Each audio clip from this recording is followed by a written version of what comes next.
Erectile dysfunction म्हणजे Lingala ताठरता नसणे हा आजचा आपला विषय आहे। अतिशय साध्या सोप्या मराठी भाषेमध्ये हा विषय आपणास मी सांगणार आहे।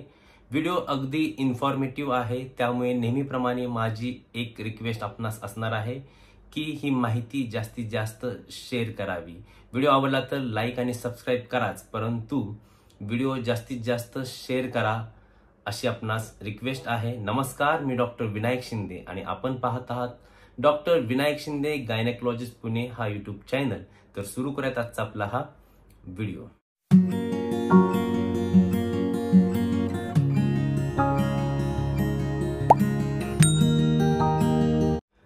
इरेक्टाईल डिस्फंक्शन म्हणजे नेमकं काय हे समजावून घेण्यापूर्वी इरेक्शन कसं होतं हे आपण जाणून घेण्याचा थोडक्यात प्रयत्न करूया। लिंगाला ताठरता येण्यासाठी लिंगामध्ये ब्लड फ्लो, नर्व सप्लाय आणि मसल स्ट्रेंथ हे काम करतात।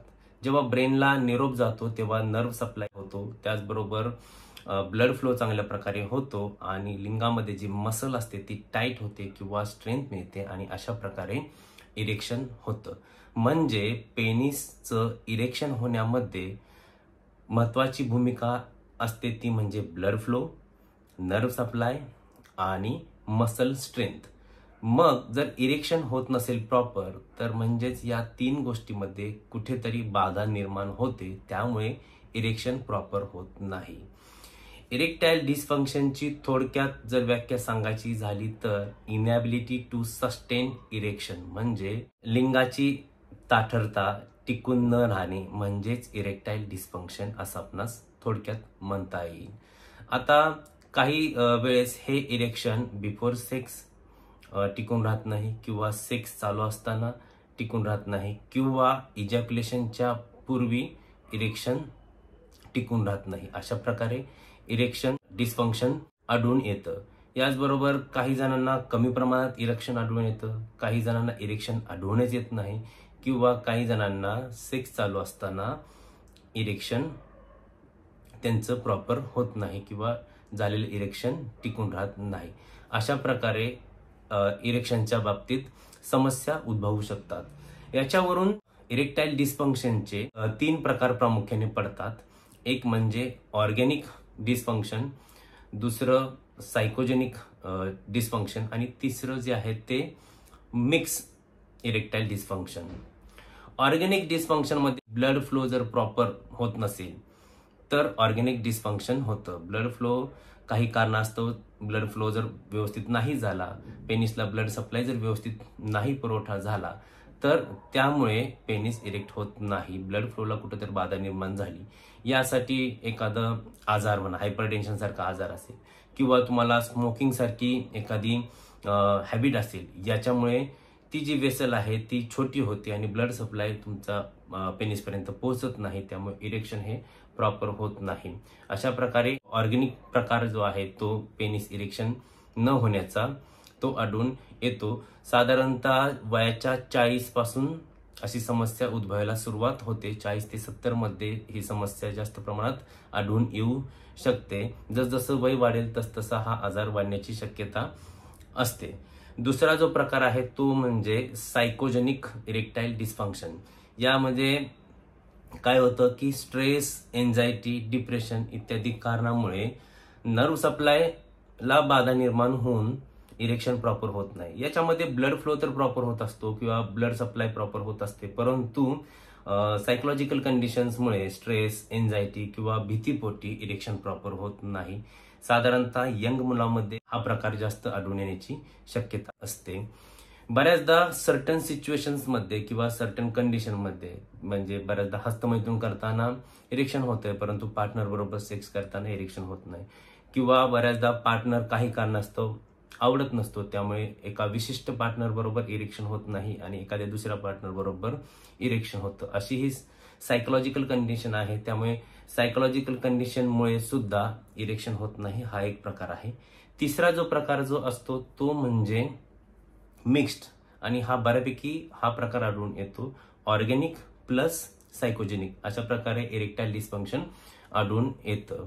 आता याचे रिस्क फॅक्टर कुठले आहेत किंवा पॉझिटिव्ह फॅक्टर कुठले आहे असं आपण विचार केला तर डायबिटीस, हायपरटेन्शन, मेटाबॉलिक काही डिसऑर्डर असतील किंवा कोलेस्ट्रॉल वाढला असेल, असे काही आजार असतील ते रिस्क फॅक्टरमध्ये येतात.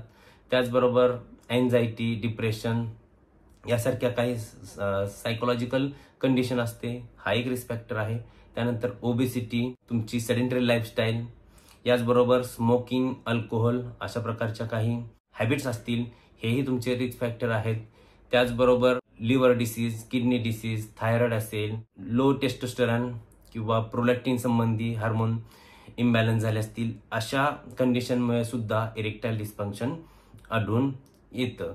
आता काही टेस्ट इरेक्टाईल डिस्फंक्शनसाठी काही टेस्ट आहेत का, तर स्पेसिफिक टेस्ट म्हणायचं झालं तर ज्या कारणांमुळे जर तुम्ही इरेक्टाईल डिस्फंक्शनला फेस करत असाल, म्हणजे डायबिटीस असेल तर शुगर चेक केली पाहिजे, थायरॉइड डिसऑर्डर असेल तर त्यासंबंधी टेस्ट केली पाहिजे, हायपरटेन्शन असेल तर त्यासंबंधी टेस्ट केली पाहिजे. अशा प्रकारे जो आजार असेल त्यासंबंधी टेस्ट केल्या पाहिजेत. त्याचबरोबर टेस्टोस्टेरॉन, प्रोलॅक्टिन, थायरॉइड अशा प्रकारचे हार्मोन चेक केले पाहिजे. आणि ते रिस्क फॅक्टर कुठचे आहेत ते शोधून काढण्यासाठी काही टेस्ट सजेस्ट केले जातात. ज्या प्रकारचे तुमचे रिस्क फॅक्टर आहेत त्या प्रकारच्या टेस्ट याच्यामध्ये आपण करू शकतो. आता ट्रीटमेंटचा जर विचार करायला गेलं तर ट्रीटमेंटचा कशा प्रकारे विचार करता येईल किंवा ह्याला ट्रीटमेंट आहे का, आत्ता सांगितले ज्या प्रकारचा रिस्क फॅक्टर आहे त्या प्रकारचे ट्रीटमेंटचा सुद्धा समावेश होतो. म्हणजे तुम्हाला डायबिटीस असेल तर डायबिटीसनुसार ट्रीटमेंट केली पाहिजे, ओबेसिटी असेल तर तुमचं वजन कमी करणे ही एक गोष्ट आहे. त्यासाठी तुम्ही एक्सरसाइज, प्राणायाम, योगा, मेडिटेशन, म्हणजे तुम्हाला सायकोलॉजिकल जो कंडिशन सांगितलं किंवा जो टाईप सांगितला सायकोजेनिक, त्याच्यामध्ये तुम्हाला काउन्सिलिंग करणं खूप महत्त्वाचं असतं. त्यामुळे काउन्सिलिंग ही एक ट्रीटमेंट आहे. स्ट्रेस, एन्झायटी घालवण्यासाठी तुमचं काउन्सिलिंग किंवा एखादी भीती बसलेली आहे, बऱ्याचदा एखादा एपिसोड होतो आणि त्यानंतर तुम्ही सेक्शुअल ऍक्टपासून दूर जाऊ लागता आणि बराच काळ असं दूर गेल्यानंतर तुमची रिलेशनशिपमध्ये सुद्धा इश्यूज निर्माण होतात. त्यामुळे काउन्सिलिंग हा मेजर पार्ट त्याच्यामध्ये ट्रीटमेंटमध्ये मानता येईल की अशा प्रकारे सायकोलॉजिकल कंडिशनमध्ये इरेक्टाईल डिस्फंक्शन होत असेल तर काउन्सिलिंग करता येईल. याचबरोबर तुमचा आहार, त्याचबरोबर तुम्ही वेळेवर झोपलं पाहिजे, वेळेवर उठलं पाहिजे, सकाळी लवकर उठून एक्सरसाइज केली पाहिजे, व्यसनं नाही केली पाहिजे, स्मोकिंग, अल्कोहोल इत्यादी व्यसनांपासून दूर गेलं पाहिजे. बऱ्याच जणांना असं वाटतं की अल्कोहोल जर केलं, अल्कोहोल कंझ्युम करून जर सेक्स केला तर बराच वेळ सेक्स चालेल किंवा त्याचा सेक्समध्ये काहीतरी फायदा होईल, परंतु असं काही नसतं. गैरसमज असतात किंवा आपण इतरत्र कुठून ऐकलेलं असतं, कुठं पाहिलेलं असतं, तर या चुकीच्या गोष्टी आहेत. व्यसनांपासून तुम्ही दूर गेलं पाहिजे, मेडिटेशन केलं पाहिजे थोडंसं, आणि काउन्सिलिंग मी सांगितल्याप्रमाणे हे महत्त्वाचा रोल आहे. वेळोवेळी तज्ज्ञ डॉक्टरांचा सल्ला घेतला पाहिजे. काही सप्लिमेंट पण येतात, नॅचरल सप्लिमेंट असतील किंवा काही आयुर्वेदिक औषध असतात, ते देखील तुम्ही डॉक्टरांच्या सल्ल्याने घेतली पाहिजेत. आता बऱ्याचदा इरेक्टाईल डिस्फंक्शन मध्ये आणि प्रीमॅच्युअर इजॅक्युलेशन मध्ये बऱ्याच जणांना कन्फ्युजन असतं.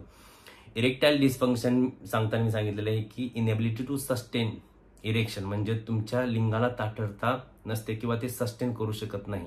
परंतु प्रीमॅच्युअर इजॅक्युलेशन मध्ये काय होतं, लिंगाला ताठरता येते परंतु जे वीर्यपतन आहे ते खूप कमी कालावधीत, म्हणजे 1 ते 1.5 मिनिटाच्या आतच वीर्य बाहेर पडतं. तर याला शीघ्रपतन किंवा प्रीमॅच्युअर इजॅक्युलेशन असं म्हटलं जातं. ही एक वेगळी समस्या आहे. याच्यावरती आपण एक व्हिडिओ केलेला आहे, त्याची लिंक याच व्हिडिओच्या डिस्क्रिप्शनमध्ये तुम्ही पाहू शकता आणि ती ओपन करून तो संपूर्ण व्हिडिओ पहा, तुम्हाला इन डिटेल माहिती तिथे मिळेल. शीघ्रपतन असेल किंवा इरेक्टाईल डिस्फंक्शन असते, या समस्या बऱ्यापैकी ह्या सायकोलॉजिकल असतात.